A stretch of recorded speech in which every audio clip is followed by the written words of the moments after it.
a twist to the introduction of the lineups here at the Garden, complete with laser light effects. And we have double coverage on the sidelines. We're joined today by Ahmad Rashad and Hannah Storm. Let's start with Ahmad.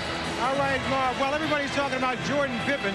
The player that the Bulls have been talking about is B.J. Armstrong, who has really stepped it up a notch this entire playoff season. I asked B.J. about it. He said, you know, it's all about the challenge, and I realize I've stepped up to it. But in order for us to be successful, I got to take my game up another notch to get by the Knicks. And as far as Michael Jordan is concerned, he was shooting before the game. His wrist is fine. Hannah? The only serious injury on the Knicks side, Ahmad, has been Doc Rivers, who was suffering back spasms during that Charlotte series, but he told me he saw an acupuncturist on Friday, and he feels just fine. As for the mood of the team, John Starks confirmed what Mike said earlier. These guys were uptight before the start of the playoffs, but now that they've gotten to the point where they want to be, they're relaxed, and as several of the players said, ready to rumble. Marv? All right, Hannah, and the officials who will be supervising the alleged rumbling, Jake O'Donnell, Bennett Salvatore, and Hugh Holland. You just have the feeling that Jake O'Donnell would get the nod in game one because you have to feel that he will try to set the tone. The feeling is that Jake O'Donnell, with the experience and great feel for the game, will keep things under control. I just hope they don't take away too much of the aggressiveness early in the game by either team. The Knicks controlling the opening tip. Starks. So John Starks opens by hitting the long-range jump shot. We see the initial matchup of B.J. Armstrong on John Starks and Michael Jordan playing Doc Rivers. Now, Phil Jackson said yesterday that B.J. actually plays John Starks pretty well. I don't believe that. I think he doesn't want Jordan coming off all those screens. Well, Jordan came off a pick and hit a three-pointer to open matters for the Bulls. Here's Starks for three. And it's rebounded by Smith. Charles Smith in a matchup with Scottie Pippen at the start. Rivers for Ewing. Yes. The Knicks 4 and the Bulls 3. And that time, Chicago had switched their defensive assignments as New York comes up with the steal. Doc Rivers met on a switch by Horace Grant. Charles Oakley. Rebound snatched by Ewing. And on a reach and a foul is called on Jordan. We talked about Michael Jordan coming off screens and getting open looks at the basket. That's one thing that Pat Riley and his defense preached in their practice sessions. Don't give Michael clear looks. Make him put it down on the floor. Then we'll give help when needed. Crowd responding. They wanted another foul on Jordan as Rivers was able to pry loose. You'll also notice Michael playing with the sprained wrist. When he goes for the steal, is using the left hand. He just came up with it. And Jordan fires. Jordan looking to get off quickly here at the start. The Knicks 4 and the Bulls 3. We are just underway. Rivers on a pull-up. And it's rebounded by Grant. Now Pippen met on a switch by Oakley. You see a lot of transition game right now, not too much half-court offense. That's the energy and excitement of beginning this series with these two outstanding teams. Normally, we know that Chicago likes to start out with Cartwright down low. Charles Smith, who has come on strong recently, able to convert. Charles Smith played an important role the last two games against Charlotte. Game 5, 18 points, 8 rebounds. Here's Grant. It's been a jump shooting contest here at the start. The Knicks 6, the Bulls 3. Oakley gets inside, and he is called for the foul. Oakley knew that he had his defender on his back. He was in the lane a long time before the ball finally got to him. He knows it's close to a 3-second violation. Grant could do nothing but hold his position, but the feel is that the left arm of Oakley is what threw Grant to the ground. Therefore, the offensive foul was called. The Chicago Bulls, the second best road team in the league, behind Phoenix, 26 and 15 during the regular season. Cartwright got position, and he drew the foul. It's on Rivers who tried to help out. Bill Cartwright, the one-time New York Knick, acquired in the trade for Charles Oakley. Cartwright, the last couple of years, has been hit hard by injury. Over the years as a member of the Bulls, he had played very well against Patrick Ewing because he's been able to force Ewing off the blocks. It's only in recent times that Ewing has had good ball games against Cartwright. And let's face it, Bill Cartwright has not played the same minutes this past season as he's been used to playing in previous years. He's up now in the playoffs as he's feeling better. And that was good time management by Phil Jackson and his staff during the regular season, understanding they had to have a healthy Bill Cartwright ready for the playoffs if they were going to make a run. Well, a first look at the Chicago trap, and a turnover is the end result. Jordan on the pull-up. Yes. Let's go back to Christmas Eve when Chicago was down 10 points at halftime. In the first 2 minutes and 17 seconds of the third quarter, it was a tie score. 5 possessions for New York, 4 turnovers produced. Another steal, this time Grant putting the move on Oakley. A gorgeous ball fake by Horace Grant, who has come up hobbling. Grant is hurt. He comes in with a sprained right ankle, and he has hobbled his way back. Play continues, though. Chicago needs a timeout. Another turnover by the Knicks.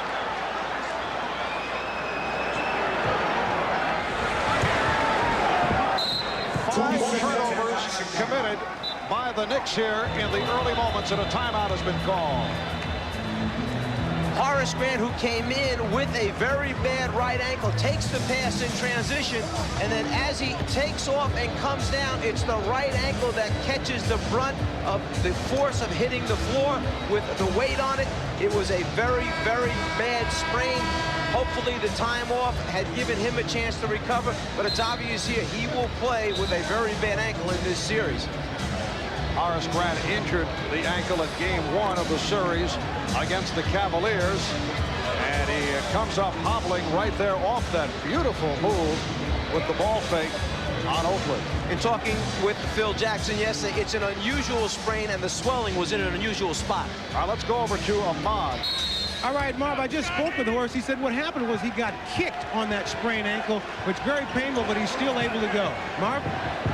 He's trying to walk it off as he gets the ball and pitches it back out. Bulls with a 9-6 lead. Here's Pippen. And Cartwright rebounds. 5 turnovers committed by the Knicks. Here are the early moments.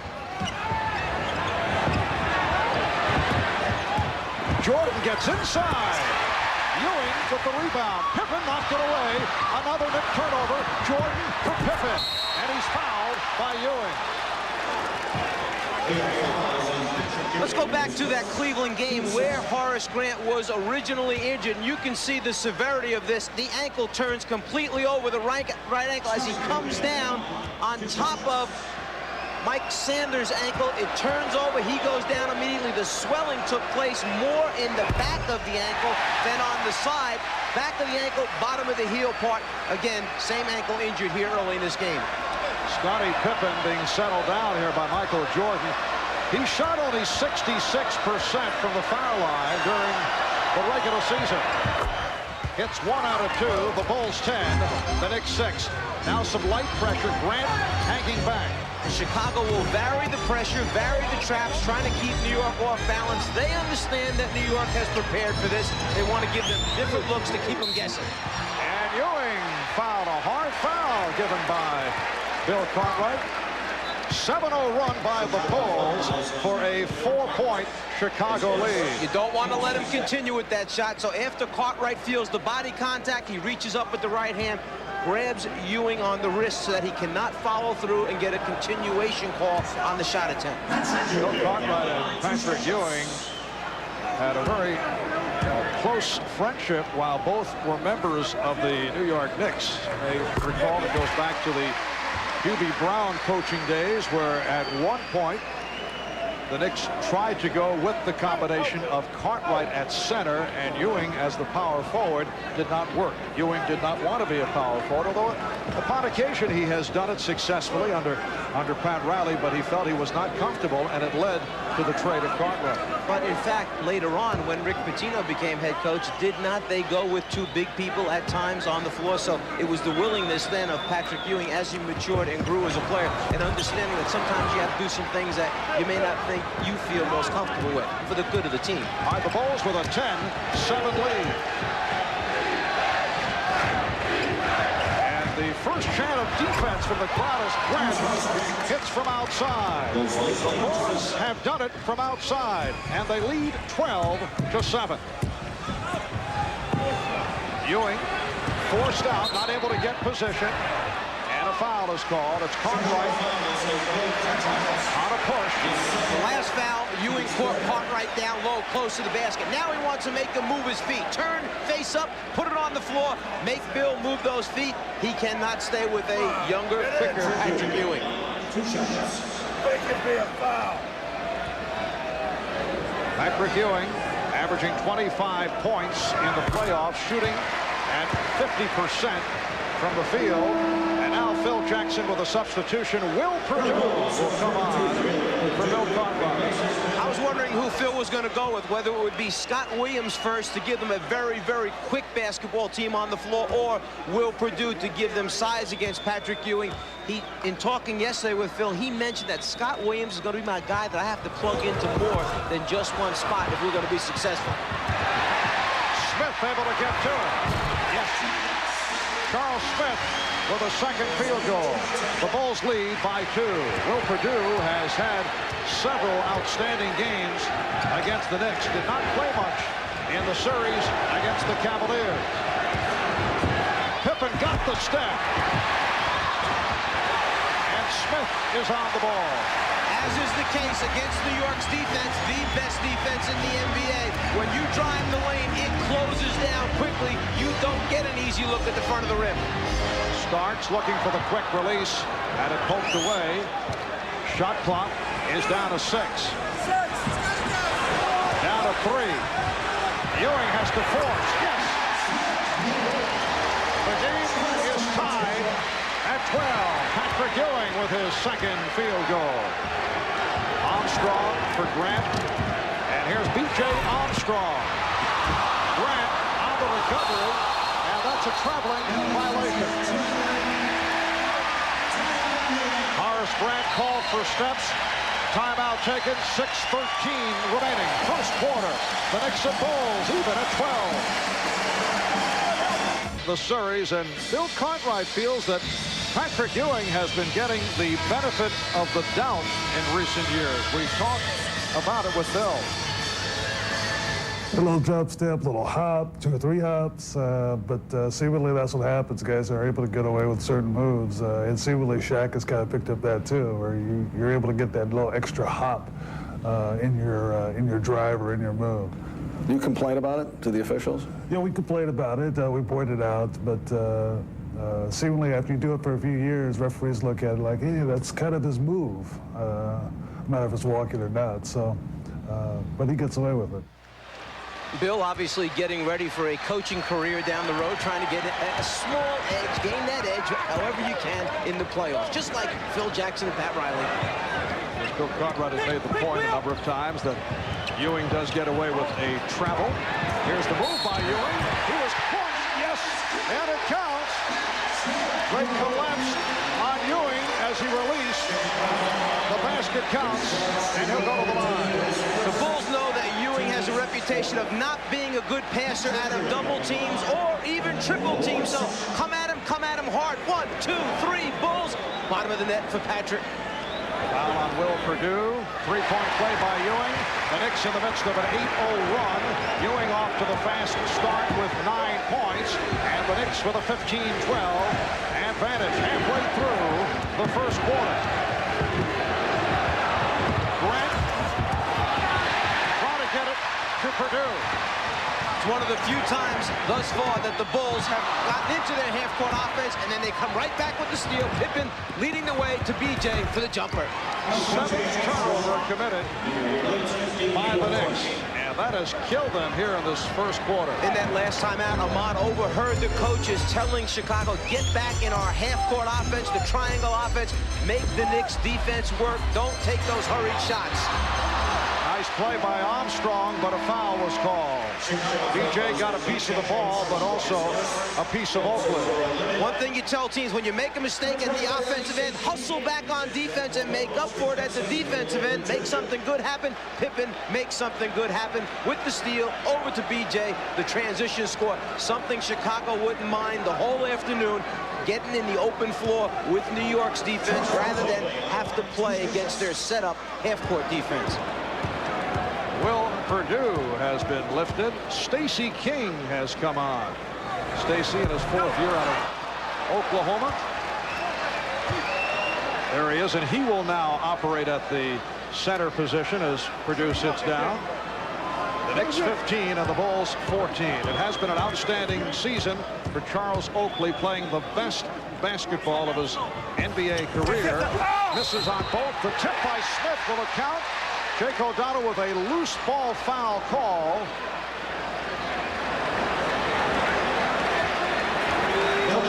The basket will not count. The loose ball foul is called on Stacey King, and you can see him in the right-hand corner of your screen with both hands in the back as he was being blocked out. The shove by Stacey, therefore the loose ball foul. And now Jake changed the call. He said, yes, the basket will count. Jake O'Donnell waving it off. So another change. Now the announcement, no basket. The hands in the back. Stacey pushes Ewing, who beats him to the spot. It's clear. You can see it easy. It's a good call by Jake.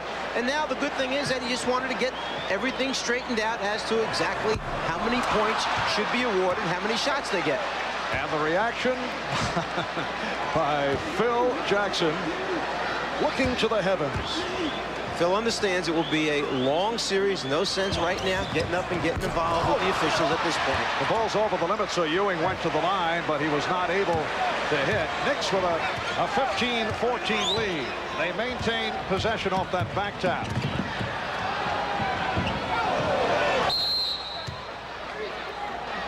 And a 3-second violation called on the Knicks. That is turnover number 8. Depending on which coaches you talk to, some of them will tell you that the most important factor in winning basketball games is rebounding. Well, you have the #1 and #2 rebounding teams in the NBA out here. Chicago's the best offensive rebounding team, New York the best defensive rebounding team, and then combined total rebounds, New York is 1, Chicago 2. Pippen, way off. Saved by Jordan. Shot clock at 4. Here's Pippen. Rebound King. Second shot opportunities, offensive rebounds. That's what Chicago's best at. Scottie Pippen is now 0 for 5. Remember that last regular season game here at the Garden between the Knicks and the Bulls. He could not get off. He was 2 of 16. Starks. Rebounded by Pippen. Armstrong spots up for 3. Yes. B.J. Armstrong, the NBA's top 3-point percentage shooter. He had a 45% clip during the regular season, and he's given the Bulls a 4-point lead. Look out. Both Jordan and Rivers hit the floor, and a foul call on Armstrong. Extra effort from Michael Jordan. He sees the shot is short, then he just continues after it, saves it to his teammates, takes an official out on the way, but gives his team one more opportunity. Then defending against the pick and roll, he guesses right. The problem is the foul was taking place on the other side of the floor. The Knicks are only 3 of 9 from the foul line. Armstrong called for that foul, his second. Well, Chicago's 7-0 run is stopped. That followed up on the Knicks' 8-0 run. And John Paxson has replaced B.J. Armstrong. Talk about substituting and plugging in a piece. You remember the last 2 seasons, championships of Chicago. All you visualize is Paxson sliding to an open spot, knocking out open jumpers, 3-pointers at just the right moment. Well, B.J. Armstrong was plugged into that spot this year, and the productivity just about the same. Michael Jordan. Look out, Jordan with another steal. And here's Jordan, yes! Michael Jordan whipping by Patrick Ewing. And that is turnover number 9. Michael Jordan is #1 in the NBA in steals. They love to hang around the backcourt and pick off the outlet passes. It's something you must emphasize to your team. Jordan, Pippen, Grant, all exceptional athletes get into those passing lanes and produce turnovers. Ewing, air ball, Smith. Oakley with the rebound, went to the left hand. The Bulls 21, and the Knicks 18 as we come up on 3 minutes left, first quarter. Well, you can see that Chicago has New York playing more at its tempo. Hurrying up, taking open jump shots, not what New York is noted for. They use time on the clock. They keep the scores low. They execute their offense. Away from the ball, a holding foul called on Charles Smith. Timeout taken, 2:57 remaining in this first quarter. Michael Jordan off the steal, and Jordan has 7 points. We'll be right back. Geared New York Knicks have been low-key in that department. Phil Jackson, one of the Knicks' most notable critics of their aggressive style, actually had some nice words to say about them with tongue firmly in cheek. Right now, they're almost Boy Scouts. In my book, they're really playing clean basketball. I thought, what they have, maybe 2 flagrant fouls against Charlotte in his 5-game series. That was very good. I don't know how many they had against Indiana. I think only 2 against Indiana. That's pretty mild for them, and I think that they really have turned their game around. I think Riley has caught their ear, and I think they understand that the league is serious about it, and that basketball is basketball. It's not rugby. Still being quite complimentary, not quite the same as was written in the local newspapers about some of the discussions that had taken place, but that's Phil Jackson, the great ability to slide in and slide out of situations as he sees them develop. I have a feeling the intensity of his points will pick up as the series progresses. Paxson called for the foul. So the Bulls now lead by 2. Well, there was one quote earlier this week, Phil, saying we realize we can play through it. We can win. Not only is it accepted and condoned, talking about the Knicks style, but it's honored, referring to Pat Riley with that aggressive Knick playing style. Pat won Coach of the Year. Phil, another one of the candidates for Coach of the Year, but coaches play mind games just like players play mind games, and if you can aggravate that guy on the other bench to where he's worrying more about that than concentrating on substitutions and defenses and plays, then it's an advantage for you. Although, you know, I don't think Phil got any votes in that Coach of the Year battle. Scottie Pippen with his first field goal. He was in a very difficult position. Not that he cares about awards, but as he likes to say, as we mentioned earlier, they patched together. That's an illegal defense call for the first time. 57 wins and a very tough injury-hit season. And it's not the type of season that will garner Coach of the Year votes. Well, he may not have gotten any votes, but he would have gotten some votes from me to be considered as one of those candidates, because he had a very half-court offense to perfection, and Mason can't do it, but Patrick Ewing does. Going back to Phil Jackson, he had to manage minutes for people that were injured. He had to look down the road at the long-range plan and trying to win a 3rd championship, not be concerned with regular season victories. He did it to perfection this year. Well, Williams lost the dribble and then recovered, and a foul is called. It's a hold on Greg Anthony, who just checked in along with Anthony Mason. Coach of the Year voting. Pat Riley on top by 1 vote over Rudy Tomjanovich, followed by George Karl of Seattle. Was your vote the difference in Pat Riley? I did mention it. I did vote for Pat. Very tough choice, though. Jordan with the off-balance shot. And I mentioned that it was my vote that put him over the top. He said 31 other people made the same point. Oakley. Ewing. And back comes Pippen. Knicks able to get back, and Pippen slowed it down. King. And Starks going up in the crowd to pull it down. One of the things that Chicago likes to do when New York brings Anthony and Starks, the smaller backcourt on the floor, they like to go to their post-up game. That time you saw Jordan down low. He was a feeder instead of a scorer, but they'll continue to go to it. Nice look from Greg Anthony to locate the wide-open Anthony Mason. Knicks 24, the Bulls 23, 50 seconds remaining in the first quarter.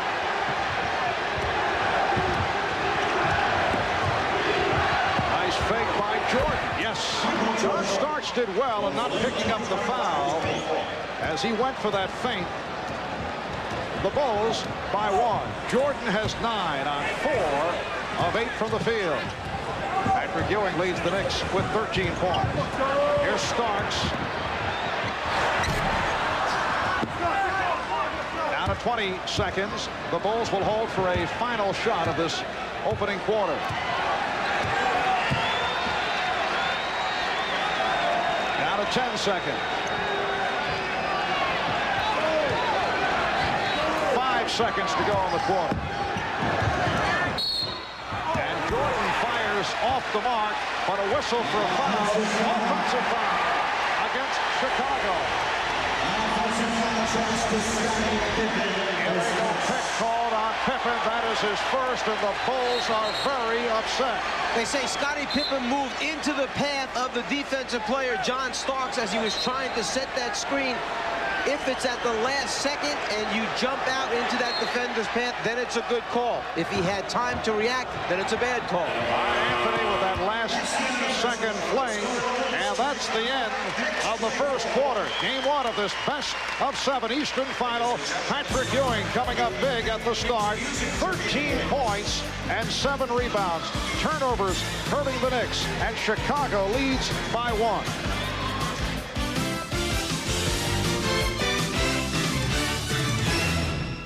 Celebrity turnout here at the Garden. Dustin Hoffman, who goes back to the Knicks championship teams of the early 70s. Same for Woody Allen, who has been a regular along with Dustin. Bill Murray. And a yes, little popcorn goes on. Thank you so much. Georgetown's John Thompson checking out his former protege, Patrick Ewing. Tom Brokaw has also been a regular here at courtside. On to the second quarter. Marv Albert, Mike Fratello, Ahmad Rashad, and Hannah Storm from the Garden. Better than 19,000 on hand. Game 1 of the best of 7, and the Bulls lead by 1. One good sign for New York is that they have gotten to the free throw line 13 times to the Bulls' 4 attempts during the regular season matchup. The Bulls wound up actually shooting just 8 more free throws in their 4 games against each other. The problem is that New York is just 6 out of 13 from the foul line. Foul called on Anthony Mason. The Bulls going with a combination of Stacey King, Scott Williams, and Horace Grant up front. John Paxson, Michael Jordan in the backcourt. Starks on Jordan. Yes. Michael Line driving it home. He has 11. The Bulls lead by 3. Although they executed that time and got into their half-court offense and got a good shot out of it, Chicago will continue to stress the open floor. Get out and run. That's how they took the lead early in the game, going up and down in transition. They don't like playing against New York's half-court set defense. Starks. Well, there's no question that Michael Jordan respects the outside touch of John Starks. He has played him very tightly. Last year, I don't think that Jordan had the same kind of respect for Starks. I think Starks realizes the aggressiveness that Jordan has come out with. That time, a violent, strong ball fake. He got Jordan to go by, took his time, stepped underneath, and got a good look at the basket. Crowd wanted a charge. Here's Starks leading a 4-on-3, but Paxson effectively stopped the ball. Anthony and Starks at the guard. Ewing, Mason, Smith. Up front, here's Anthony. Bulls do not respect the outside touch on Greg Anthony. They won't give him that shot. You heard the groans from the crowd as he began his release. Bulls have a 1-point lead. Minute and a half gone by in the second. Illegal defense called. Let's go back to a minute ago. Both scoring guards, when they get the ball in the position that they want, Starks respecting that first step, backs up a little bit, so Michael Jordan knocks down the jumper. Then at the other end, the strong fake. Get him to go by you, step underneath, get a clean look. A little payback for John Starks. And John Starks sits down. Rolando Blackman checks in. Michael Jordan thought he had a cutter along the baseline. Rolando Blackman has not received the playing time in the playoffs. He was the hero of Game 4 against Charlotte with that game-winning jump shot. 5 seconds to go. That was last Sunday afternoon. And here's Rolando getting right back to it. It has been an injury-hit season for the 33-year-old Rolando Blackman, who in his younger days was one of the toughest defenders. According to Michael Jordan, said he had more problems with Blackman than anyone else, but that goes back several years. Nice give and go of King for Grant, and the Bulls lead by 1. There's part of the chess match that takes place when you prepare for your opponent. Chicago, realizing that New York likes to trap the pick and roll, had their players in specific spots. They took the double team strong, then with a little ball movement, wound up with a dunk at the end, very high percentage shot. Ewing going to the basket. Stacey King had been successful in keeping him away, keeping him outside, but Patrick Ewing with a nice ball fake and did it off the dribble. Knicks lead by 1. Blackman hand-checking Jordan. Blackman Ewing knocked it away, but Jordan with a beautiful spin. Rolando Blackman, the first couple of sequences, has played Jordan very well. The Knicks with the ball and a 1-point lead. Mason and Scott Williams felt that he was shoved aside by Anthony Mason. Well, Mason had great low post position, and he couldn't decide whether he wanted to come around on the top side or the bottom side. He kept changing sides. The feed pass came just at the right moment. The Knicks by 3. Jordan off the pick. Jordan gets inside. Ewing sweeps for the rebound. Anthony for Blackman for 3. Yes.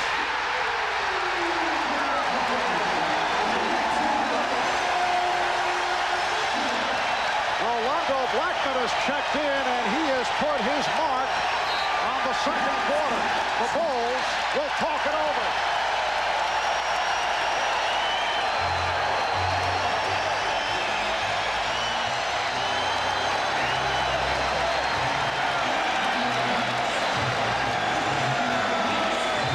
Back at Madison Square Garden, I talked to the Knicks' Rolando Blackman before the game. He said that his ailing back feels better now than it has in a long time. He told me that he wanted to come out today and hit, and that is exactly what he has done, hitting his first basket and providing an offensive spark for the Knicks. Marvin, Mike. All right, Hannah, yes, Rolando with a 3-pointer and a 2-pointer for 5 quick points, and has also done a nice job on Michael Jordan.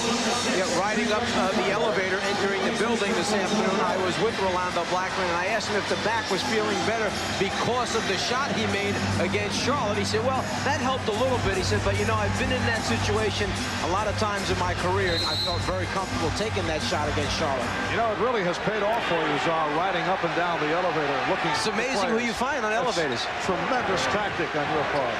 6-point Knick lead. It's their biggest lead of the game. Blackman with the steal. As you saw Michael Jordan getting a rest, the one-time Knick Trent Tucker has come on. The Bulls with their 6th turnover. Knicks have turned it over on 9 occasions. Oakley handling against Williams. Smith looking for position, but Pippen from the blind side came up with a steal. And here's Pippen. Yes. As Scottie Pippen's defensive man cleared across the lane, he never left. He anticipated that pass. He actually cheated on the other side of the rim, more than a step and a half. That's why he was able to come up with the steal. That ends the 7-0 run by the Knicks, who now lead by 4. Grant stepping out on the press. Mason. Shot clock at 2. Now to 1. Anthony. 5 minutes Scottie Pippen is now running the offense and does it again. Scottie Pippen in the face of Anthony Mason. So Scottie got off to the slow start, but he has hit his last 3. And the Bulls now trail 35-33.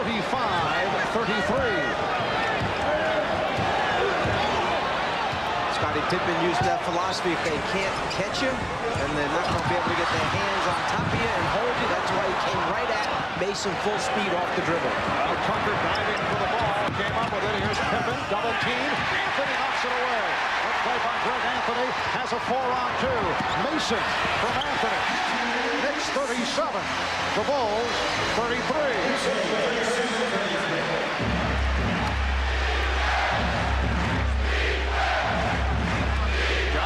And Trent Tucker now in the backcourt. Scottie Pippen, Horace Grant, and Scott Williams on the Chicago front line. Grant putting moves on Oakley.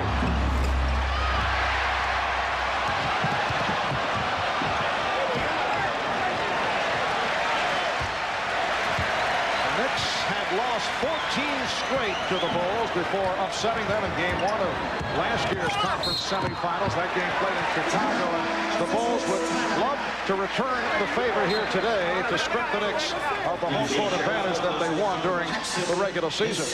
Pippen anticipates the pass coming baseline side. He leaves his man, takes off in the transition game, and then coming hard at Mason. Doesn't give him a chance to get his hands on, elevates, hits the jump shot.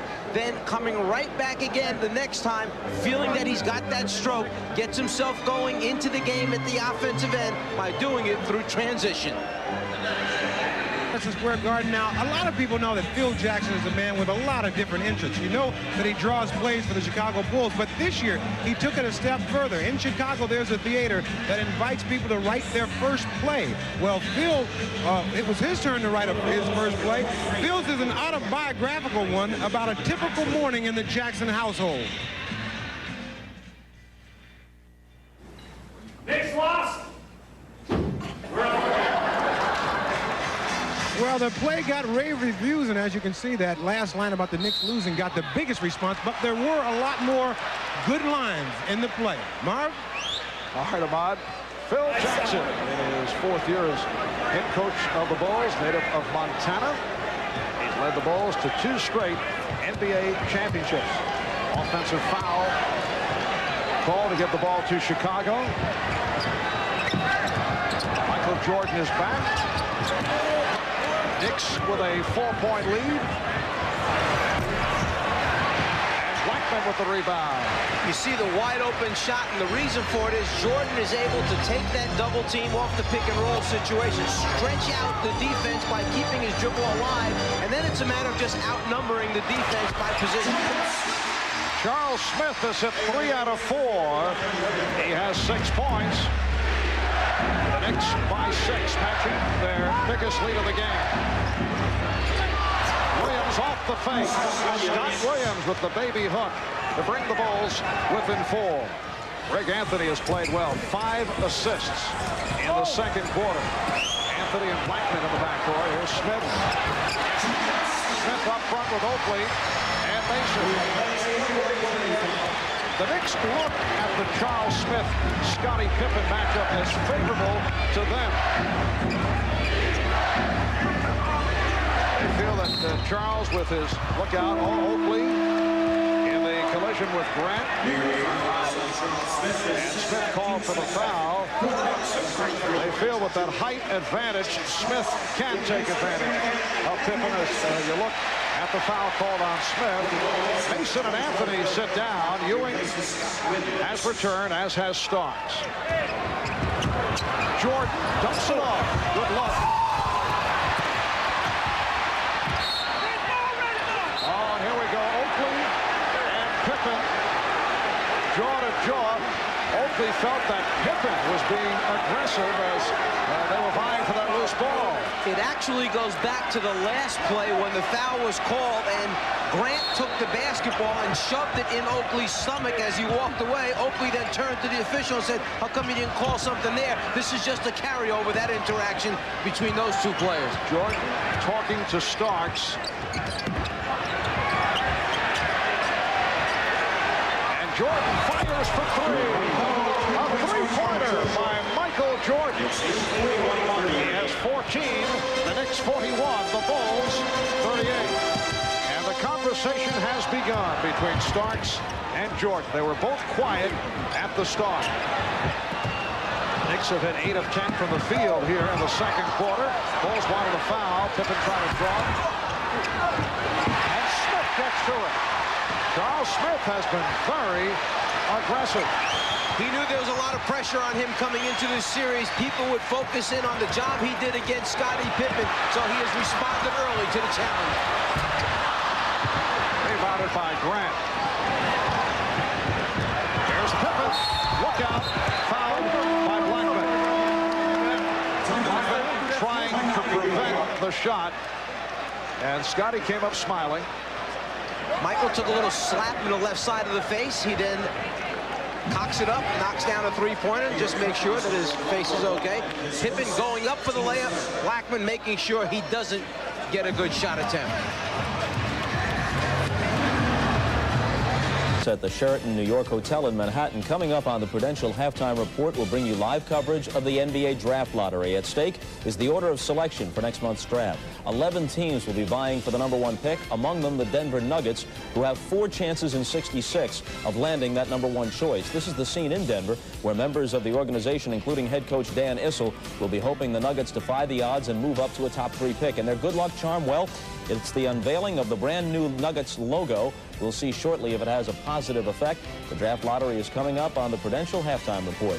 Right now, let's head back to the Garden and rejoin Marv Albert and Mike Fratello. Thanks, Bob. And there is Patrick Ewing, who came to the Knicks as the top pick in the 1985 draft. That was the inaugural year of the draft lottery when the Knicks got the #1 pick, drafted the cornerstone of this franchise. The draft lottery coming up at halftime on the Prudential Halftime Report. And John Thompson, along with Dikembe Mutombo of the Denver Nuggets. We've seen quite a bit of John Thompson during the playoffs as he has followed the trail of Alonzo Mourning going up against Patrick Ewing. Scottie Pippen to the line. The Knicks now lead by 2. A concern about Pippen taking it strong to the basket against the New York defense for fear of those hard fouls. Well, thus far, 0 for 3 on drives, but 3 for 6 on his perimeter game.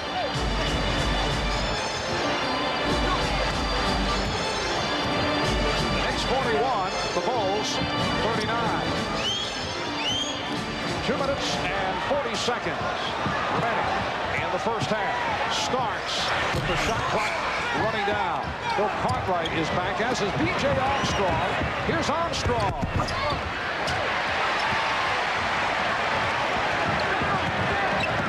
Starks setting up against Armstrong. Ewing's pass was deflected. An unusual double team that time from Chicago, something though that they put into their repertoire 2 years back when they played the Lakers in the championship, double teaming a good post player from the baseline rather than from the passer or from the top. And a loose ball foul is called. Charles Oakley upset as he hit the floor, collects his second foul, and has some words in the direction of the official, Bennett Salvatore. When you have Mason and Oakley banging bodies, you cannot let them just take their arms and throw the player out of the way. That's what he did that time. Foul was called. 4th team foul committed by the Knicks. Bulls with only 1 as we come up on 2 minutes to go. First half. 2 minutes. Jordan with the step and the reverse. Rebound Ewing. Patrick Ewing with rebound number 10. Ewing the high man for the Knicks with 15. Michael Jordan leading Chicago with 14. Blackman can't find the shot. Jordan has done a tremendous job on Blackman, who hit his first 2 from the field. They double up on Starks, who pops it. Three-pointer for John Starks. He has 8. The Knicks lead by 5. It's about as good a defense as you can play. Chicago did that last trip down, but then that's what makes players great and teams great, the ability to get off a shot and make it when you need it. Pippen was hit hard. Things beginning to get a bit rough. Mason called for the foul. Mason with his second. It wasn't that Pippen got thrown to the ground. He's losing his footing right there as Oakley tries to prevent the shot from going up. It's just, of course, natural that he's going to go down. It made it look to some extent that he threw him to the ground. I don't think Oakley intended it. There was no argument from Phil Jackson, but Phil has been understandably very critical about the Knicks' style. For the most part, a style that took place earlier in the season. Knicks with a lot of late hits, with a lot of hard fouls. They lead the world in terms of flagrant fouls picked up. That department is headed by Charles Oakley, but things did tone down following the melee in Phoenix. Here's Oakley getting inside. And Pippen with the save. Michael Jordan setting up B.J. Armstrong. Armstrong, yes. So the Knicks lead is now 1. And of course, the Bulls look back to the way the Knicks manhandled Scottie Pippen in the playoffs last year. A combination of Xavier McDaniel and Anthony Mason, Charles Oakley, and that hard foul that was given up by John Starks on Pippen. So the question is how he would react. And it counts on the foul. Blackman is called for the foul, and Jordan will go to the line. Well, Pippen has reacted well here in the first half, has not shied away, and has been very aggressive. Chicago, when it gets itself out in the running game, the transition game, a much more effective basketball team against the Knicks defense. That's what they're trying to do, is up the tempo. The tempo, however, is right where New York wants it, in that mid-40s area going into halftime.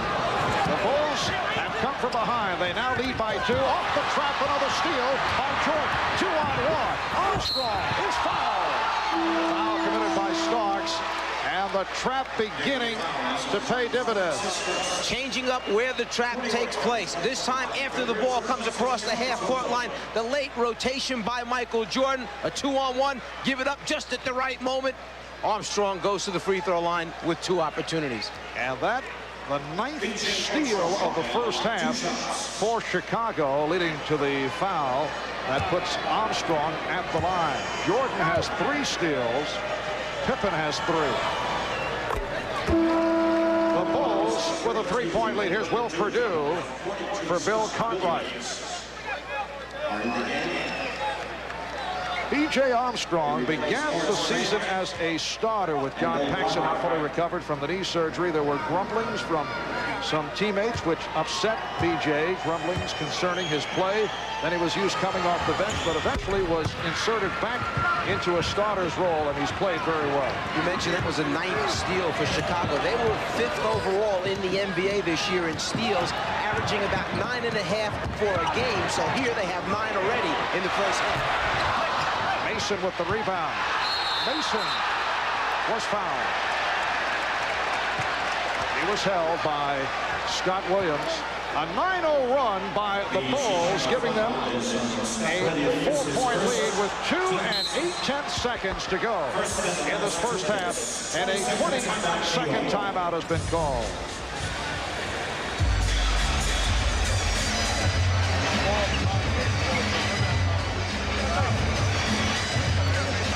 Well, you look at the Knicks' defensive play throughout the playoffs as compared to the regular season.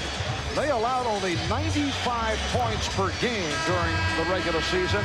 But look at the playoff breakdown. They've given up 101 points against the combination of Indiana and Charlotte. Regular season, opponent shot only 42%. In the playoffs, they have lifted it up, and Pat Riley would like to get back closer to what took place during the course of the regular campaign.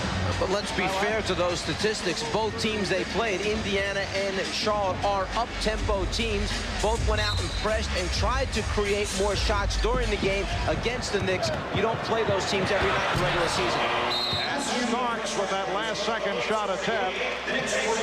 So the Bulls with a 48-44 lead at halftime of Game 1 of this best-of-7 Eastern Final. Michael Jordan, 7 of 14, 17 points.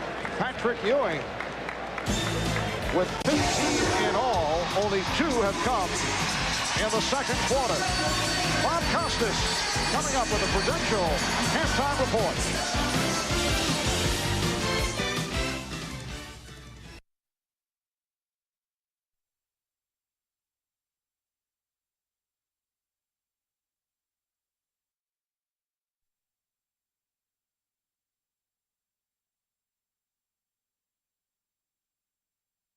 Garden, Marv Albert, Mike Fratello, Ahmad Rashad, Hannah Storm. Heading to the second half. High Point men, Michael Jordan with 17 in his 21 minutes, 7 of 14 from the field. Scottie Pippen with 10 points, hit 3 of 9.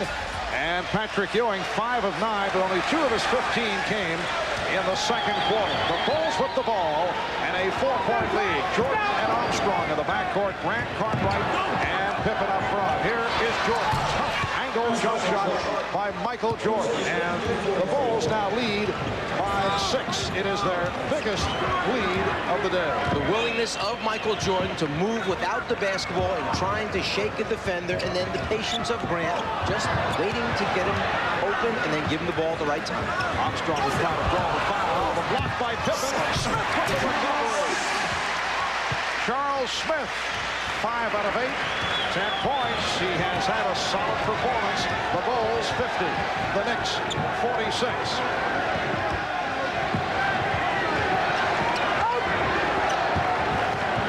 Armstrong going to his left, but had the baseline closed by Rivers. The shot clock is at 5. Pippen had it knocked away. And it will be Nick Ball. Sometimes you have to stay with it even after a good defensive play by Scottie Pippen. The piece, the deflection. Charles Smith stays after it. He's not going to let him block the next one. Rivers able to bring across against the pressure of Armstrong. Starks. Yes. John Starks presented with very little daylight, but has the quick release, and he's brought the Knicks with him too. I think a player that New York has to get involved a little more here in the second half as Jordan penetrates and dumps off to Scottie Pippen, and Pippen has a few words to say to Charles Oakley as he walks away. I think Doc Rivers has to become more of a factor in this basketball game. Only 10 minutes in the first half, no points scored, and granted, Greg Anthony did a nice job. He had 6 assists with no turnovers. They need some scoring out of Doc Rivers. Doc has been an enormous spark in the playoffs, offensively and defensively. The hero of the clinching Game 4 in Indiana, 21 points, hitting 4 out of 6 from downtown. That foul committed by Patrick Ewing, putting Scottie Pippen on the line. Ewing has 2. The Bulls 52, and the Knicks 48. Now, I'm sure that Pat Riley realized, and part of the reason why he only played 10 minutes, that in those 10 minutes of play, he did have 3 turnovers, which helped Chicago get into their transition game and produce some easy scores. Yes, the Bulls with 9 steals in the first half. Ewing, yes. That may be a delay of game warning.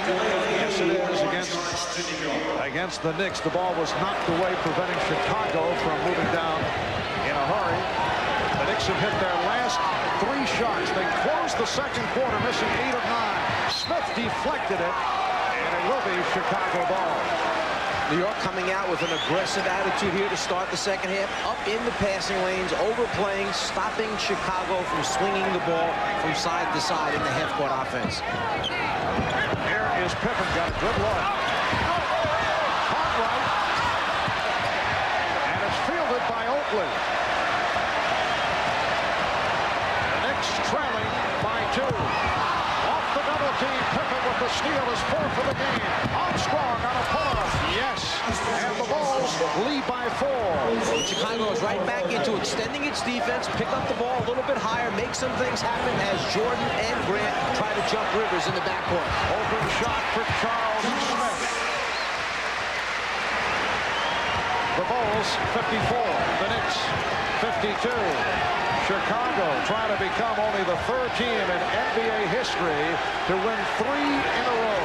No team has won 3 consecutive titles over the last 26 years. Scottie Pippen has 14. Only the Minneapolis Lakers and the Boston Celtics have won 3 straight championships. The 2 most recent teams to attempt it, the 89 Lakers and the 91 Pistons.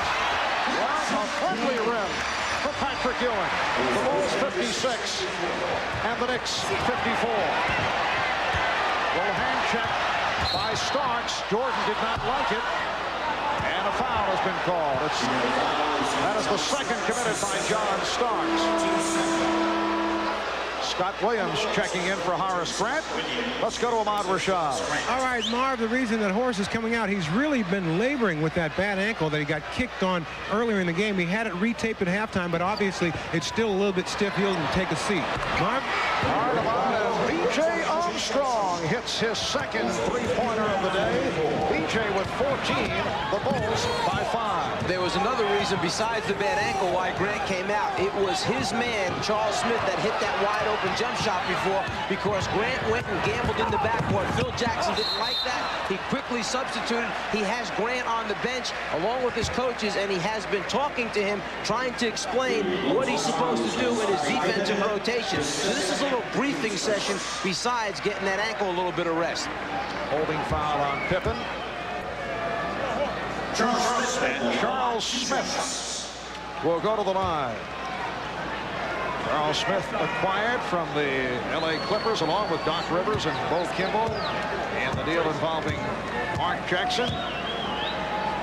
Charles went through training camp bothered by knee problems, was not in proper shape, at least Pat Riley's shape, and did not play well for long stretches of the season. He came in with the tag of being soft, then came on toward the end of the year, and in the playoffs, as we mentioned earlier, came up strong in the last 2 wins over the Charlotte Hornets, and he's played well here this afternoon. And as you mentioned, he is a big plus, and there's a loose foul call on Oakley that time as the rebound took a little bit longer to come down than he anticipated, so he used both arms to try and gain a little bit of advantage. Instead of coming right down, it hangs there, the little shove in the back of Grant.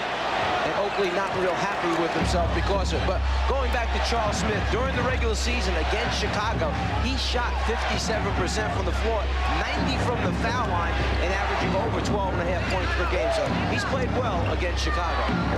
Horace Grant is back on the floor up front with Bill Cartwright and Scottie Pippen. Pippen to the fadeaway. Scottie Pippen with his 5th field goal. He's 5 out of 12 after the slow start. He's come on, has 16 points. The Bulls by 6. They match their biggest lead of the game. Ewing. Rebound Oakley off the fake. He lost it. This is a very difficult shot that Scottie Pippen made last trip down the floor. That's fading away over the top of a player that's about 3.5 inches taller, Charles Smith. The Bulls have hit their last 4 shots. Pippen. Rebound Oakley. We were talking about this earlier with Michael Jordan. He feels the pressure is square on the shoulders of the Knicks, who must win here today or else they lose the home advantage. That's a foul as they double up on Ewing. And then he said, can you imagine if the Bulls beat the Knicks? Think of the possible panic and pressure on the Knicks for game number 2 here on Tuesday. Well, that's Michael talking trash, just kind of laying it out there so that someone might hear it in the Knicks locker room and perhaps get a tight elbow as they go up for those jump shots. That would be most important. But on that last foul, you saw one of the keys for New York, and that is how well will Patrick Ewing pass out of the double teams down low against this Chicago Bulls defense. Is going to be a big concern throughout the series. Doc Rivers with a nice move. The Bulls 61, the Knicks 57. For Rivers, his first field goal. The steal by Rivers. Oh, look out. Pippen with a hard foul. Let's see how Jake O'Donnell handles it. Of course, Doc at times has won Academy Award honors, and he's all right. Oh, and apparently there were words chasing after Smith. It starts back when Rivers makes the deflection and the steal and takes off. You never think that anybody's going to have a chance of catching him, but Scottie Pippen came from quite a distance behind to run him down. It's Pippen that throws the pass off the dribble. Rivers looks like he's got clear sailing, but Pippen from way behind catches him, and then it's the momentum which sends Rivers to the ground. He immediately grabs his head as if it hit down on the floor. From behind, Pippen goes for the block. There's no intent there to throw Rivers' body into the ground. It's just two great athletes and the speed and acceleration that causes this. Looks to be a little act on the part of Doc to draw a flagrant, and then Pippen came racing in the direction of both Smith and Rivers. It looked like the target was Smith, and the officials are talking it over. Let's see how they handle it. Apparently no flagrant being called, and Pippen has to be restrained. We'll be back in a moment. This is where the incident took place. As Charles Smith walks past Scottie Pippen, he nudges him with an elbow. Pippen doesn't like what happens. A little shove right there because of his teammate hitting the ground. The reaction by Pippen to turn and go after Charles Smith, that's what caused the entire incident. The shove with the left elbow. Pippen turns, realizes, hey, that's the bad guy that hit me. I'm going after him. The Knicks were looking for a flagrant foul call, but I think the officials who have worked a number of games in which Doc Rivers has been involved, and we say this affectionately, and you know Doc from coaching him over the years with the Atlanta Hawks, he does give it the little extra to try and get the call, and he was trying to give the appearance that he had made contact with his head on the floor and was severely hurt, but as it turns out, he was not. And Rivers to the line. It is a normal personal foul, although there may have been another injury that was suffered by Doc. For a report, let's go to Hannah. Well, Marv, Doc hits that free throw despite an awfully sore right hand. The fourth finger on his right hand is dislocated. The trainer, Knicks trainer Mike Sanders, taped that finger, and Doc plays on. Marv? I think Doc was trying to get a small part in one of Phil Jackson's mini plays with that last performance. The Bulls 61 and the Knicks 59. Well, Doc has certainly been battered injury-wise during the course of this season. The latest was an elbow from Muggsy Bogues. Smith with the steal. That elbow resulting in 3 stitches over the eye. Beautifully done. Ewing for Smith, and the game is tied at 61. Beautiful touch pass that time from Patrick Ewing in transition to Charles Smith. 6 unanswered points by the Knicks. 6 minutes to go. Third quarter. Game 1 of the best of 7. Game 2 here at the Garden on Tuesday, and then the scene shifts to Chicago. Pippen hits the three-pointer. Scottie Pippen from downtown. 19 for Pippen, who has certainly responded here this afternoon. The Bulls lead by 3. After that, Pippen made that shot as they ran back down the floor. He just kind of muscled up to Charles Smith, put his chest into him to let him know that he's out there. Patrick Ewing won't count. A foul committed before the shot attempt. Bill Cartwright called for the foul. After Pippen hits the 3, he runs back. He's looking at Charles Smith the entire time, and then makes sure that he gets into his defensive position there quickly. A little bit of trash talk afterwards. Cartwright doing a nice job fronting Ewing. Rivers, the tip missed by Oakley. Oakley again. Charles Oakley scrapping for the loose ball has brought the Knicks within 1.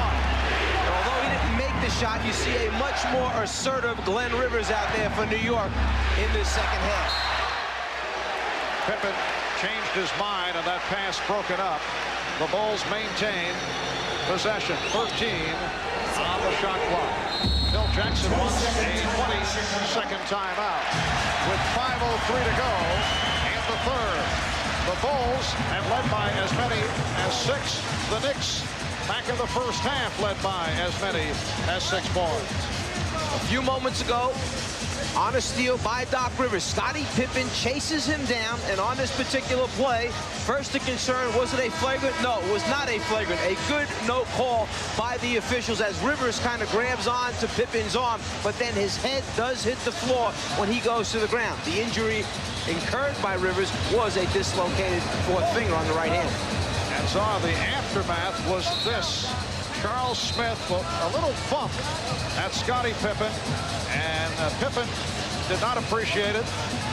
They have words, and then Pippen went tearing after Smith. The conversation continued, and that was it. The Bulls by 1, 64-63. Starks in the chest of Jordan, who shoots over. Rebound Oakley. Very tough defense played by John Starks. Now Jordan back reaches in and steals. And a loose ball foul call on Jordan.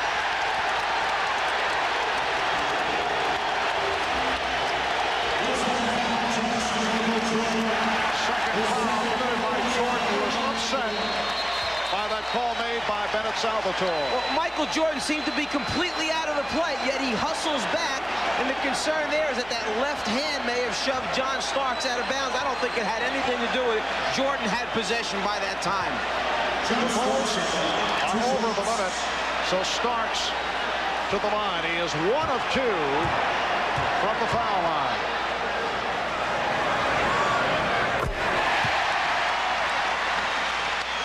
Knicks and Bulls are tied at 64. John Starks coming off a strong series against the Charlotte Hornets, averaged 17 points. Named to the NBA's all-defensive second team as selected by the league's 27 head coaches. It has been a sparkling season for John Starks. The Knicks lead by 1. 4:35 to go in the third. Bad pass, and Oakley is able to counter it. New York's defense right now taking Chicago out of the rhythm of their half-court offense, making them do things they don't normally like to do, and sooner than they like to go. Oh, strong move by Charles Smith. The Knicks lead by 3. 17 for Smith.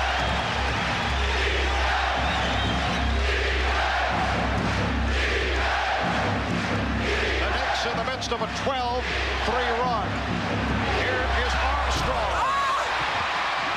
Rebound Starks. He was actually battling with his teammate, Patrick Ewing.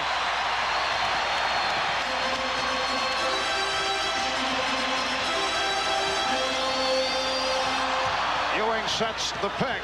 They double up on Starks. Starks looking for the 3, changed his mind. And Smith in making the move. Well, that leads to a foul. No, 3-second violation. 3-second call against the Knicks. That fake by Charles Smith led to the call. Oakley got caught in the lane. We talk about New York's outstanding defense, but let's give credit also to Chicago, who just happened to have the second best defense in the NBA when you look at points that are given up during the regular season. Different types of defense. One physical, one quick and active. Got sandwiched between Smith and Ewing. And Smith picks up the foul, his third. After setting the screen, the roll man Grant goes to the basket. As we said earlier, New York closes down the path to the basket as well as any team in the league. An ovation for Charles Smith as he is replaced by Anthony Mason. This is a crowd that has not been kind to Charles Smith, who has had a disappointing regular season, but has come on the last 3 games. And this afternoon has hit 8 of 11 for 17 points.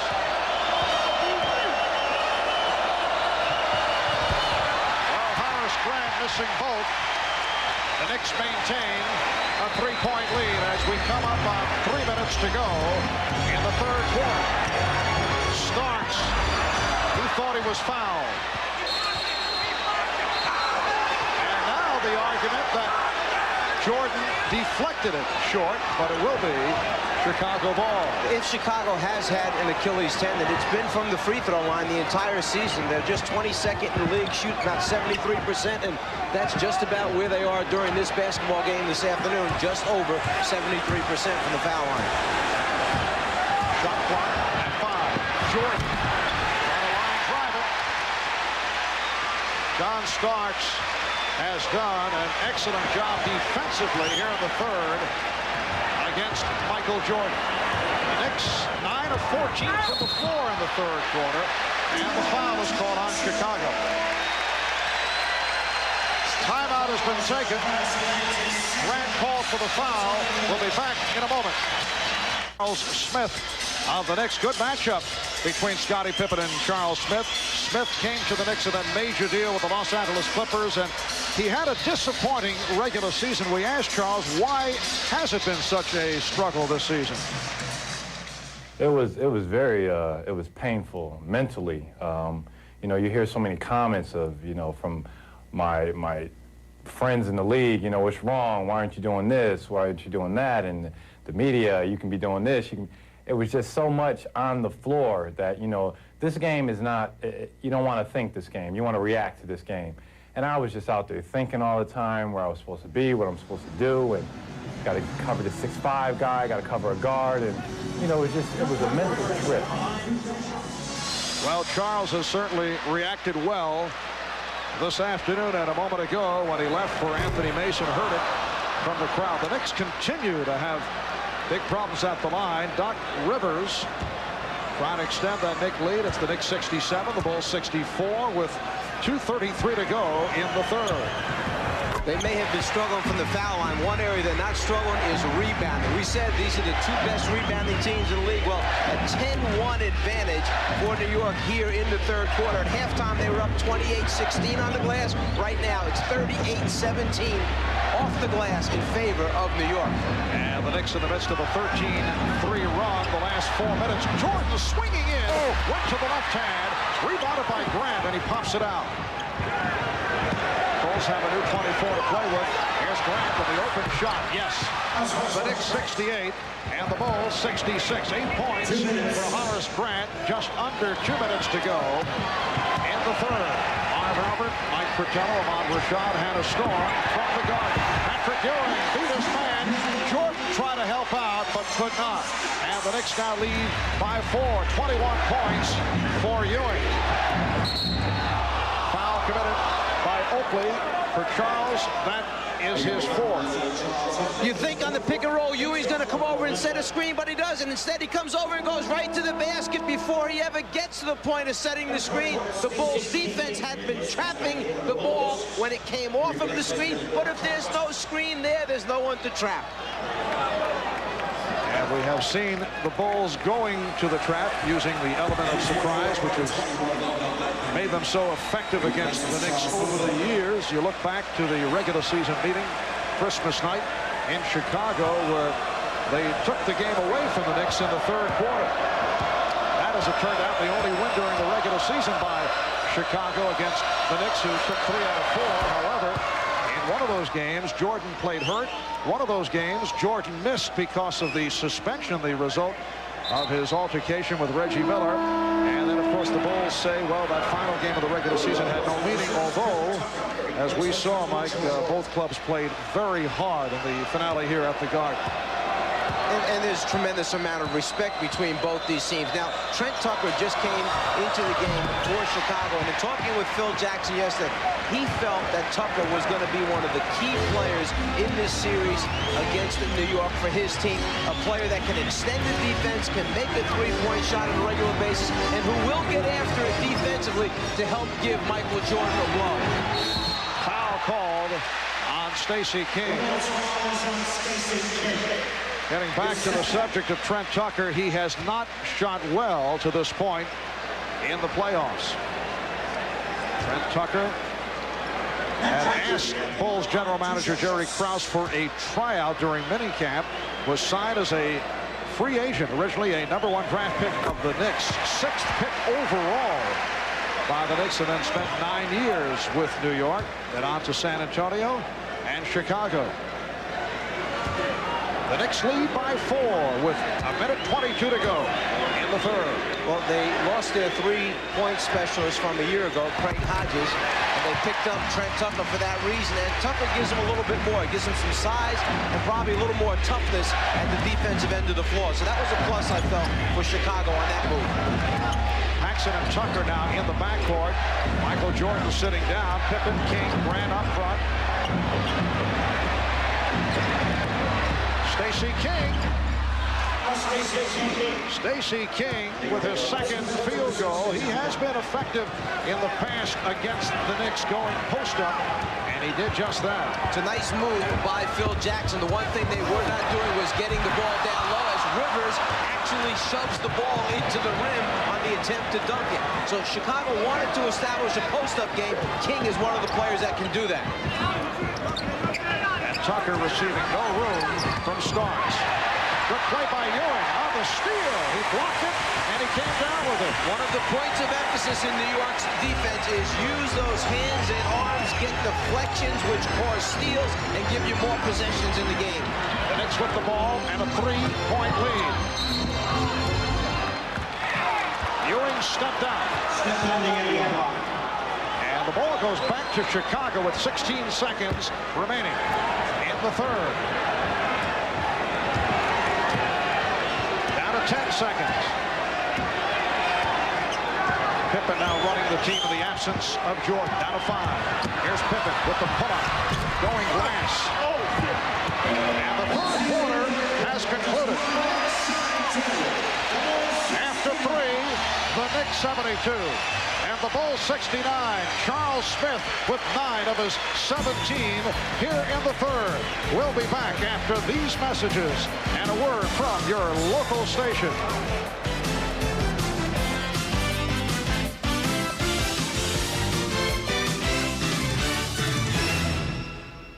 Welcome back, Madison Square Garden in New York. 19,763, the usual capacity crowd has turned out.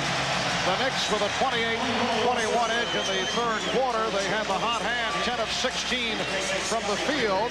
Bulls shot well, 8 of 16 in the third, and the Knicks lead by 3. It's been close throughout. Knicks at one point led by as many as 6. Same for the Bulls. And here's pressure on the inbounds as this fourth quarter gets underway. Some of the things that worked well for New York, they got Patrick Ewing back involved in the offense after scoring only 2 points in the second quarter. He had 8 there in the third quarter. They kept their turnovers down. They only had 4 while they forced Chicago into 5, and then they pounded the Bulls on the glass. Shot clock at 5. Ewing. Michael Jordan is back. Scott Williams with the rebound. And Phil Jackson going with a 3-guard alignment. Jordan, Paxson, and Tucker. Here's King swinging in. A traveling violation. And Riley going with Doc Rivers, Orlando Blackman, and John Stark. So they go 3 guards, along with Patrick Ewing and Anthony Mason. Mason, the key, if the Bulls go to the trap, handles the ball exceptionally well. Rivers beating his man. Rivers used the pick to beat Paxson off the dribble. And the Knicks lead by 5. Chicago calls for time. Chicago had been trapping pick and rolls up to that point. For some reason, Scott Williams never left his man that set the screen at the top of the circle. He stayed with his man. Rivers saw the opening and said, this can't be a clean look at the front of the rim. Kraft presents Genuine Moments. This Miller moment looks back on Michael Jordan's playoff performance to this point. First round against Atlanta. Hit the half-court shot in the final seconds of the first half. Then against the Cavaliers, he hypnotized the defense with his ball handling. And in game number 4, Michael Jordan with this dramatic last-second shot to sweep Cleveland in 4. In recognition of these moments, Miller Genuine Draft will donate $1,000 to the Thurgood Marshall Scholarship Fund. The Knicks 74, the Bulls 69 with a minute gone by in the fourth quarter. Ewing with the steal, and he is fouled. John Paxson reached in immediately, took the foul in the backcourt, rather than give up an easy layup to one of the Knicks out in front. The flick, the deflection by the big man, he tries to start the break, but Paxson wisely fouls immediately. And admits it, and owns up to it. And there it is. I know you never were a contestant on concentration, but that means defense. Defense. Thank you, Czar. Little remedial work by Czar. Starks for three. It's the Knicks 77, the Bulls 69. It's the biggest lead of the game for either team. The champ of defense. Jordan foul. The basket will not count. Starks collecting his third. Substitutions for the Bulls. Here come Horace Grant, Bill Cartwright, and Scottie Pippen, replacing King, Williams, and Tucker. Phil Jackson sounding the alarm that, hey, with an 8-point deficit up there for Chicago, I've got to get the main guys back on the floor right away to get ourselves back in this basketball game, or else it could be too late.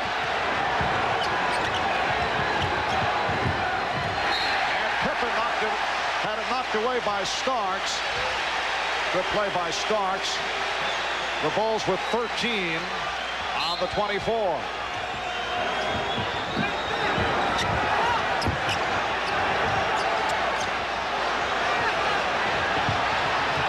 Jordan going to the left. Rebounded by Ewing. Blackman saving it.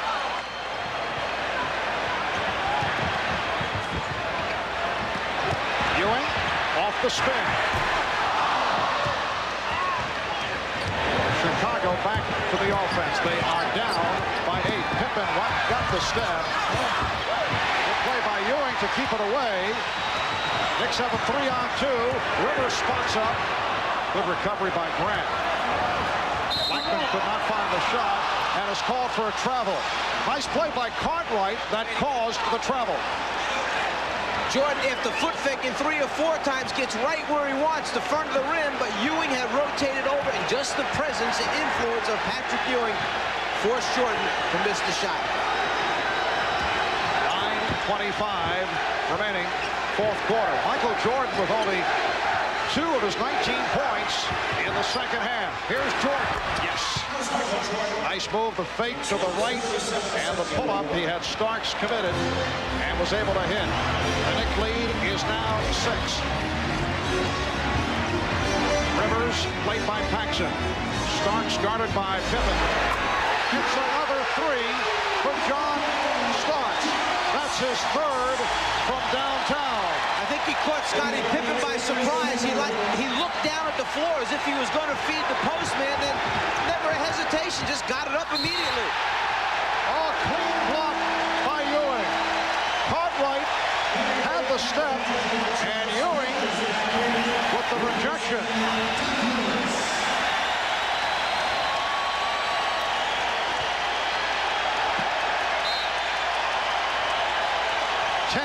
On the shot clock. Here's Jordan giving it back. Grant, yes. Horace Grant has 11. The Knicks 80. The Bulls 73. John Starks has the lightning release. Now being guarded by Paxson.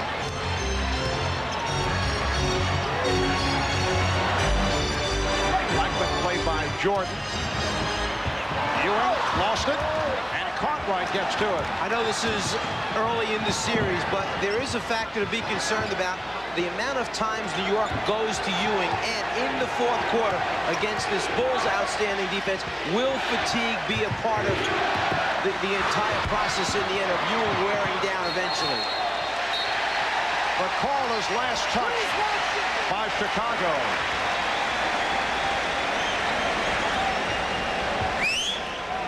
7:50 remaining, fourth quarter. The Knicks lead by 7.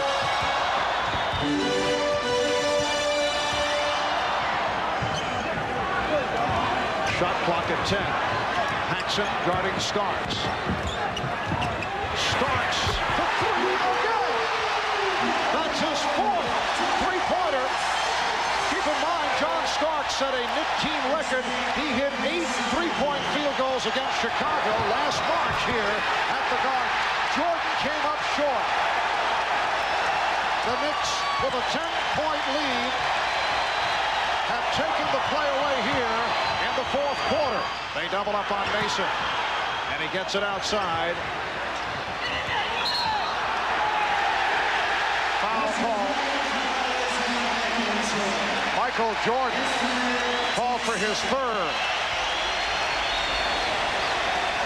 John Starks has a very quick release. You may not think he's going to let it go, but it's up and out of his hand, and at times it even looks like it's going to be short. But the strength of John Starks gets it to the front of the rim with terrific range on it.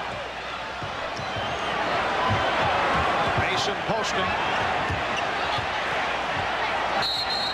And a traveling violation. He shuffled his feet. So the Bulls will get it back, but first a timeout called. 6:47 remaining, fourth quarter. The Knicks lead by 10. Well, during the regular season, this Knicks squad went 60-22. They won 15 of the last 17. They took top seed in the Eastern Conference. And Mike, you look back over the last 10 years, 9 times in the last 10 years, the team with the best record advanced to the Eastern Conference final. The last time a team did not make the move from top record to the final was 88 when the Boston Celtics were knocked off, and it was the Detroit Pistons that advanced to the final round. I do feel it's somewhat premature right now to be dealing with that. 6:45 remaining in the fourth quarter, and the Knicks by 10, 83-73. Here's Jordan. So the Knicks have an 8-point lead. Michael Jordan with 23. Knicks have outscored the Bulls 39-27 in the second half. They double up on Ewing. Blackman for three. And Cartwright had it knocked away. Ewing has been very aggressive defensively.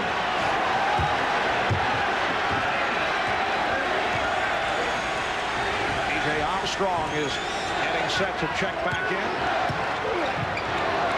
Cartwright, and he was blocked.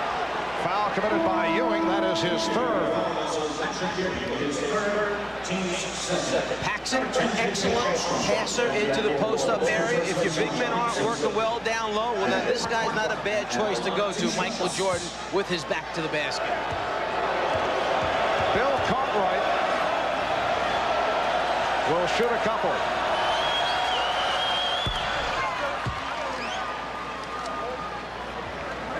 Cartwright, a 74% free throw shooter during the regular season. Back in February, placed on the injured list. He missed 17 games with a sore back, sore knees. And apparently someone stepped in. Lane violation. And Cartwright will get another shot. You may not step in until the ball is out of his hands. You can see in that low right block area that Mason is in there a little bit too soon. They give him another chance. And that cost the Knicks a point. They now lead by 6. Here's pressure by the Bulls. The quickness now of Chicago's defense, up extending. You have Grant trying to pressure the basketball. Mason, a key for New York in getting it over the half-court line, but then once he gets it over, he stepped back into the backcourt. Another turnover forced by Chicago's aggressive defense. Mason, excellent ball handler for a power forward, but he steps over half court, and then the foot goes into the backcourt. Good call by the official. And a couple of turnovers committed by Anthony Mason over the last minute. 21 turnovers by the Knicks, 14 committed by Chicago. Here is Jordan. Rebounded by Oakley. 12 rebounds for Charles Oakley. Patrick Ewing with 16. Doc Rivers is back. Rivers and Starks at the guards. Oakley, Mason, Ewing up front. Cartwright stepped away and gave Ewing the outside shot. Well, he can't come up too close because we saw early in the game that when Ewing faces up and Cartwright comes out to challenge, puts it on the floor and goes by him. So you have to give him a little bit of room out there if you're Bill Cartwright. The problem is Ewing, probably the best big man shooter from the outside facing the basket in the league. Ewing has 25, 8-point New York lead. Pippen, yes, beautiful move by Pippen. He has 21 points. 4:35 remaining in the game. The Knicks 85 and the Bulls 79. Again, the pressure, this time light pressure shown by Chicago. Ewing setting the pick. Cartwright jumps out. Starks for three.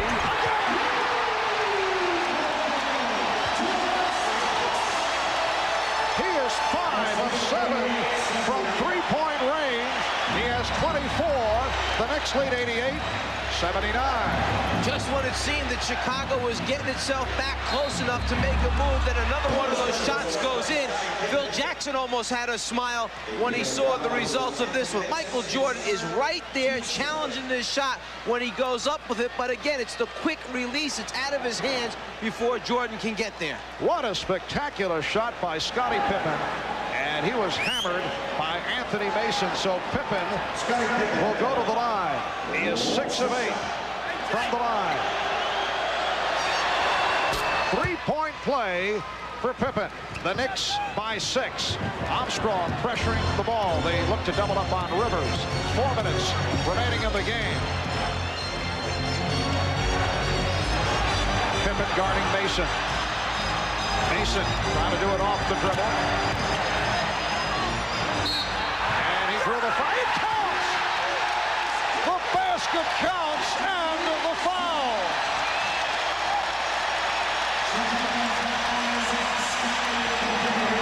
That's why coaches tell players when you commit a foul, make sure he doesn't get the shot off because of the continuation call in the NBA. The strength of Anthony Mason to draw the contact and then still get the shot up. He makes it, goes to the foul line. We had said earlier that Phil Jackson on Stark's shot kind of had an expression on his face like, I can't believe it. Well, there it is again. Three-point play for Mason. That foul was number 4 on Scottie Pippen. The Knicks 91 and the Bulls 82. Each team with 3 team fouls. Here's Jordan swinging in, and he is fouled. Michael Jordan will go to the line. And that was number 4 committed by John Starks. This is not only the best player on the team, but it's the best post-up man for Chicago because he can make it happen quickly, and then when he draws double teams and triple teams, he can find open teammates. So maybe continue to send Jordan down low, get in his hands, and see what he develops from there. Scott Williams returns. B.J. Armstrong sits down. Michael Jordan is 2 of 2 from the line. Now 25 points for Jordan. The Knicks 91 and the Bulls 84. But Michael Jordan has been held in check, at least to this point. Much time remaining. So for Jordan, that is number 4. One of the new pressure release sets that New York put in practice, starting their guards at half court and then sprinting them back to the basketball. That time Jordan gets him with the leg. 3:20 remaining in the game.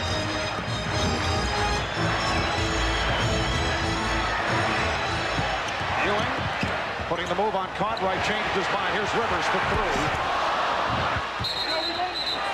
Knocked out of bounds by Mason.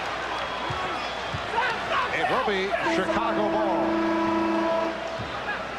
Phil Jackson trying to get B.J. Armstrong back on the floor, going to an offense-defense shuffle, and now decides to take a timeout. Chicago had been going with the big backcourt of Jordan and Pippen, now back to the regular team.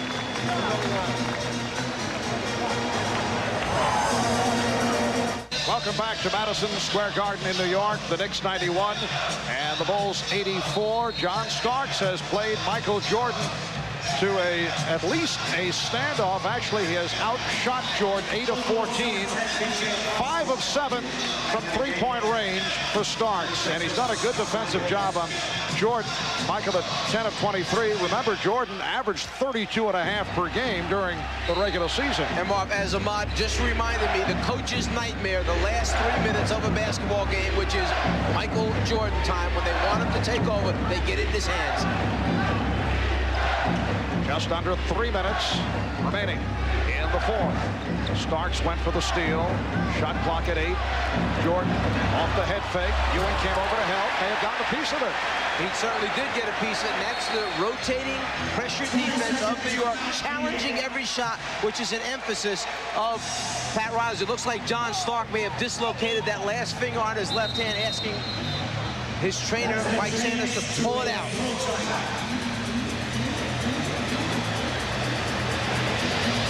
He gets up and tries to deny on the flash post to Michael Jordan. Then on the reverse, as Ewing comes and helps, you can see him holding that left hand where the finger has been dislocated.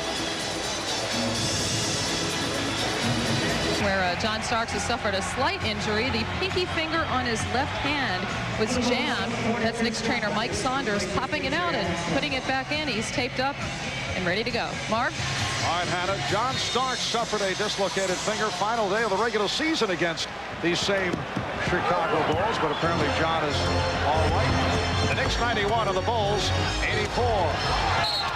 Oh, what a play. Jordan slapping it away, and it was last touched by Rivers.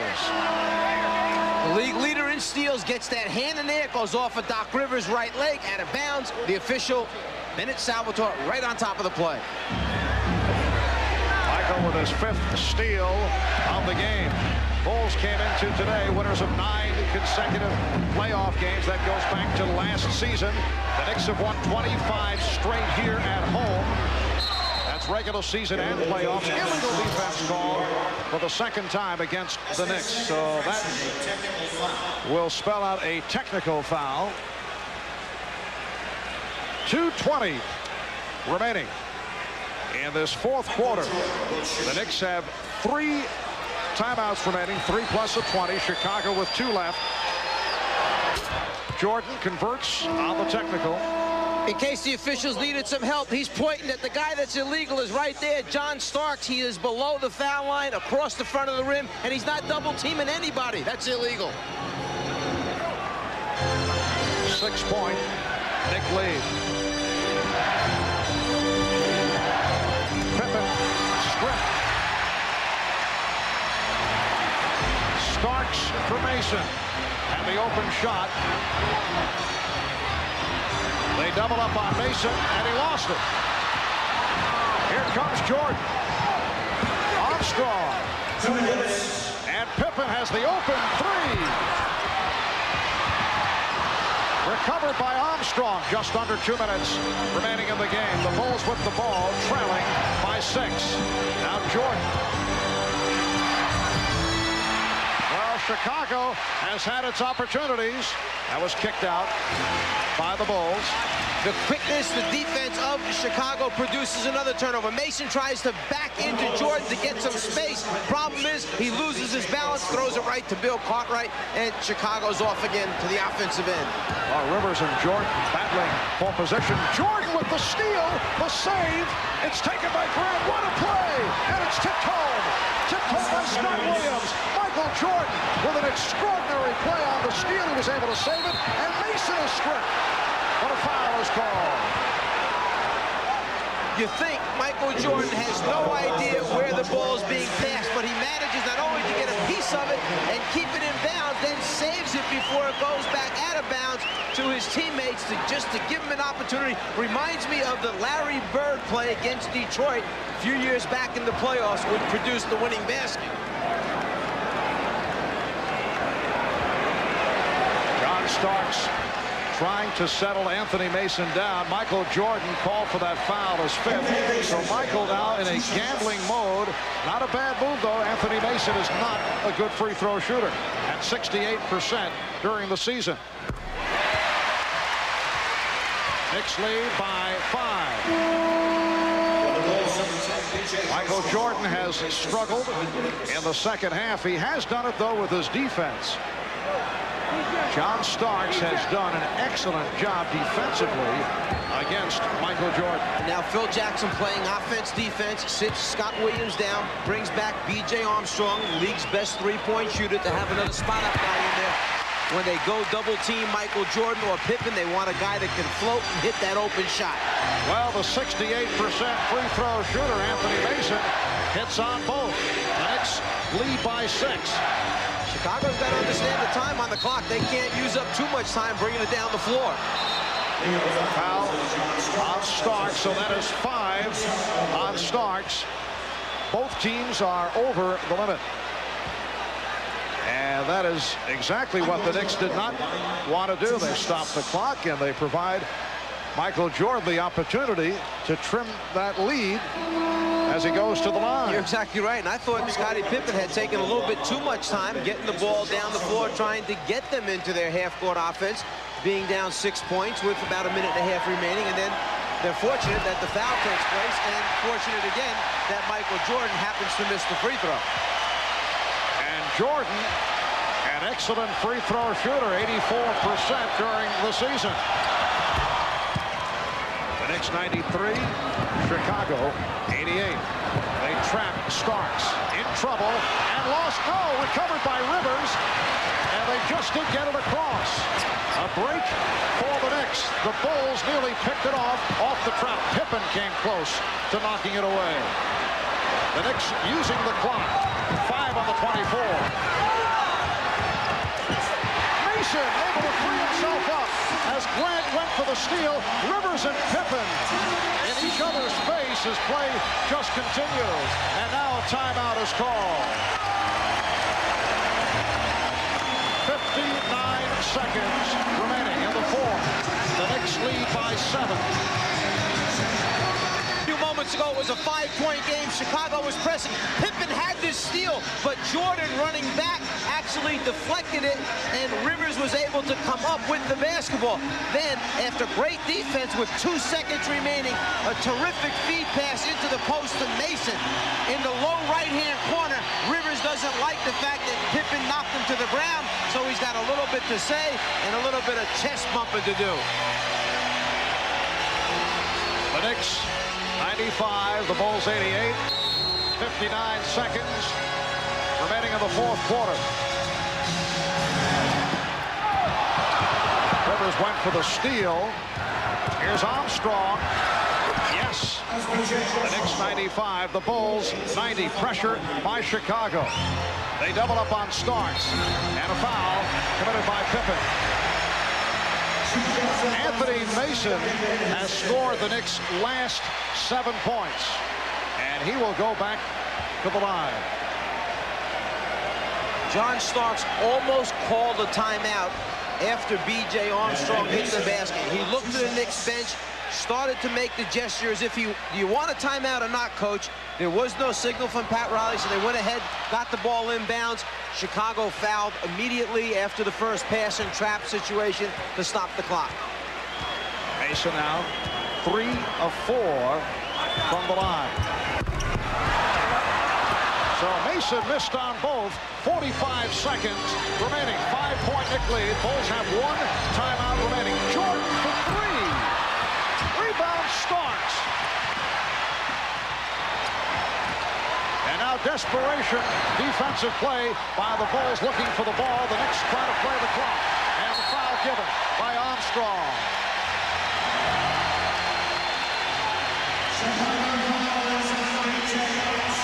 When you're down 5, you know you need any combination of a 2-point shot or a 3-point shot. Michael Jordan figures that this might be the best look he gets in this situation, so he goes up with it with just under 40 seconds remaining on the game clock. The Knicks only 17 of 28 from the foul line.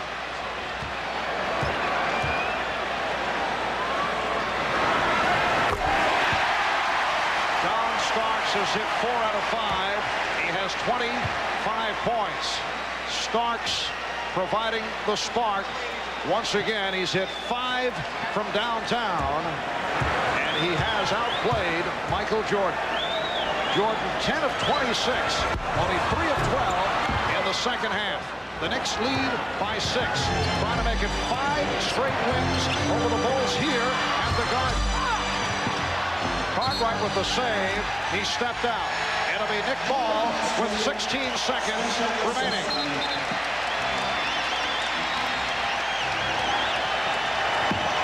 Again, pressure. Starks locks it down. Knicks looking to run the clock out. Blackman is fouled by Grant with 8 and 7/10 seconds remaining.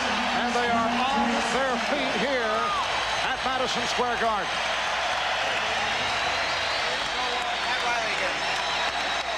Talk about a sense of relief. As you mentioned earlier, Michael Jordan's statements about what if we should happen to win this first game. That man right there, Pat Riley, knowing that they got past those first 2 rounds just to get to this point. Then the next concern, will we give up home court advantage right away? Well, it doesn't look that way in game number 1 for New York. And the Knicks have certainly turned things around against a Chicago club that they had all kinds of difficulties with. At one point, they lost 14 straight to the Bulls before they came up with that upset in Game 1 in Chicago of last year's conference semifinals. A timeout call by the Bulls. It's their final timeout. The Knicks 98 and the Bulls 90. 8 and 7/10 seconds remaining in the 4th quarter. We'll take a break. Back after these words.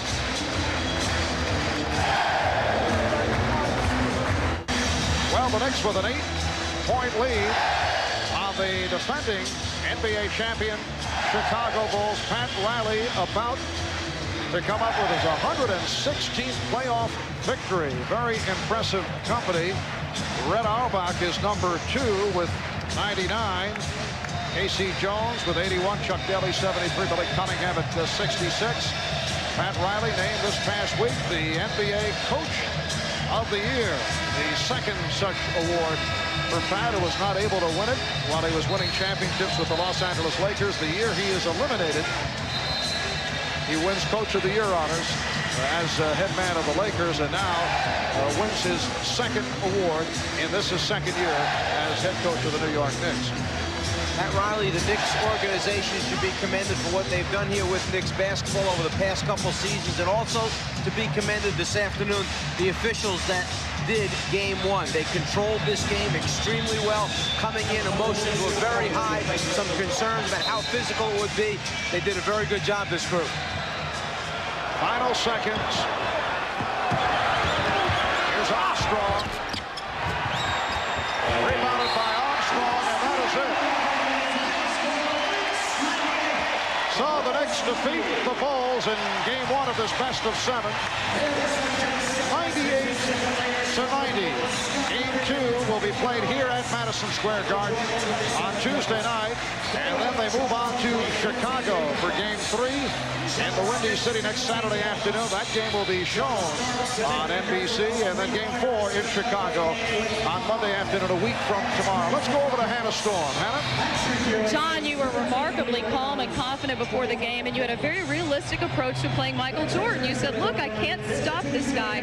I just want to play him the best I can, and you certainly did that. That's true. As you know, Michael has too many moves in his arsenal in order for me to go out there and say I'm going to take one thing away from him. All I can do is just go out there and just play hard as I can and just make him work for everything. How were you able to be so effective against Michael, not only defensively, but also offensively down the stretch with those big three-pointers in the 4th quarter? Well, you got to give a lot of credit to our big guys. They do a great job of setting picks and freeing me open, getting me open. And, you know, without them, you know, I probably wouldn't be able to hit them three-point shots. Now, Jordan is a guy that can take over a game. He can change the momentum of a game, and I'm sure that that was on your mind as you guys had that lead. So what do you take from this game about playing Michael Jordan defensively and being so effective as you go into the rest of the series? Nothing at all. All you can do, like I say, is just go out and just play him hard every night and not worry about it, whether you're going to stop him or not. Just go out there and just play him.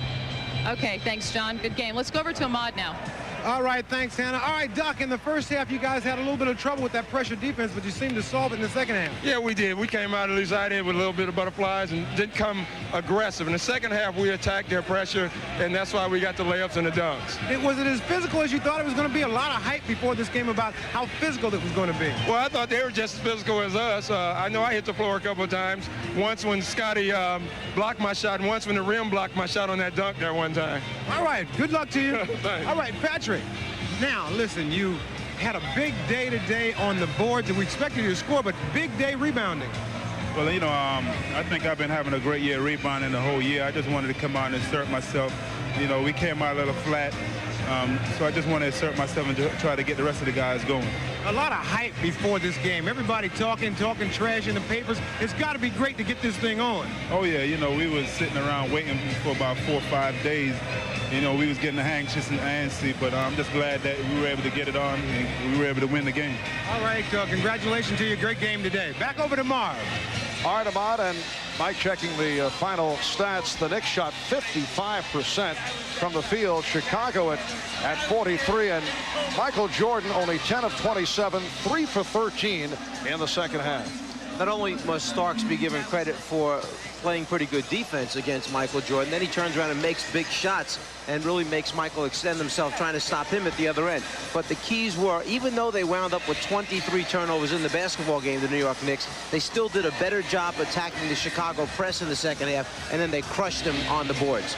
So the Knicks take game one here at Madison Square Garden. We'll take another break. We'll be back in just a moment.